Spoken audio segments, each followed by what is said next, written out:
Welcome to The Explainer. Today, we're diving into a concept that's right at the heart of Islamic belief, Qiyamah, the Day of Judgment. It's a day that's described as the final, ultimate accounting for every single soul that has ever lived. So, what really happens on that final day? Let's get right into it. The sources describe a day that isn't just an ending, but really, it's the grand finale of our entire earthly existence, a time when every action is weighed and every soul confronts its ultimate reality.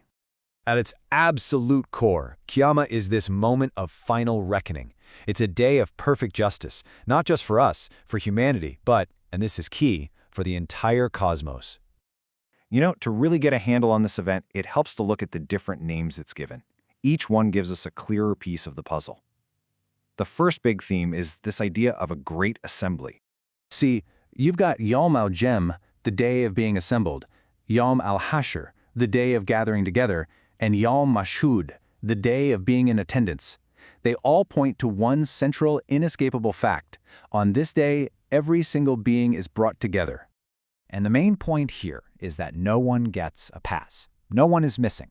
The sources are really clear on this. Believers, disbelievers, the powerful, the forgotten, everyone is there, standing together. And the state you're in, well, that's a direct mirror of the life you chose to lead on Earth. So, this massive gathering, it really just sets the stage for the first and most critical reality of that day, the undeniable, overwhelming power of God's absolute sovereignty. Now, you might be thinking, well, isn't God always our master? And the sources actually bring this question up themselves, because they want to highlight just how fundamentally different reality becomes. Yes, God is always the master, but the experience of that authority changes completely. And this is where you see a really powerful contrast. Right now, in our lives, we have discretion, right? Free will. We can choose to do good, we can choose to do foolish things. But in the hereafter, that's over. The time to act is finished. All the little kingdoms and authorities we build up here on Earth, they just dissolve. There's only one absolute sovereignty left. This verse from the Quran really hits that point home. It's like all the veils are finally lifted, and God's absolute rule is the only reality left standing. A reality that, as the verse says, will feel very different depending on who you are. And the prophetic traditions give us these incredibly vivid images to help us grasp this immense power. I mean, just try to picture this for a second. The entire creation, the heavens, the earth, all held in God's hand. It's a scale of power that's just beyond anything we can truly imagine. And then comes this incredible declaration. God's own attributes, the king, the mighty, are proclaimed, signaling a complete shift in the cosmic order. It's an image of a new, undeniable reality taking hold.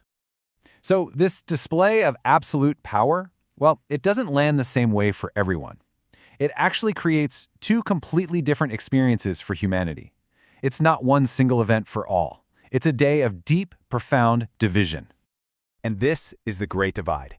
For believers, it's a day of joy, of reunion, of receiving their reward, the ultimate prize being the ability to see God.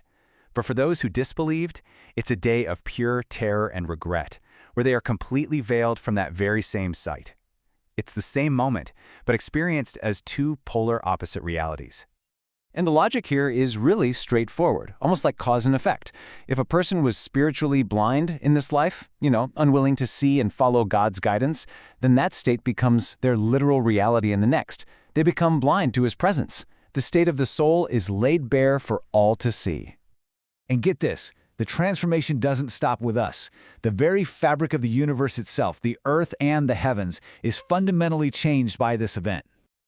This passage suggests such a profound shift in existence. Just imagine that for a moment. The Earth doesn't need a sun or a moon anymore. It's lit up directly by the divine light of its creator. Let's just pause on that. Right now, the sources explain we see God's presence through the light of His creation, the sun, the stars, but on that day, all of those secondary lights are just gone.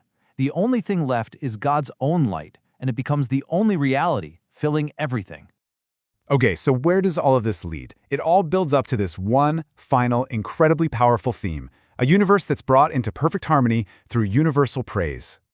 So from the very moment of resurrection, when that call for judgment comes, the response from all of creation isn't just simple obedience. It's described as an act of praise, an instinctive recognition of the divine. And it all plays out in this beautiful final sequence. First, judgment is passed and perfect justice is delivered. Then you see the angels surrounding the throne, singing praises. And finally, all of creation joins in, testifying to the absolute perfection of that justice.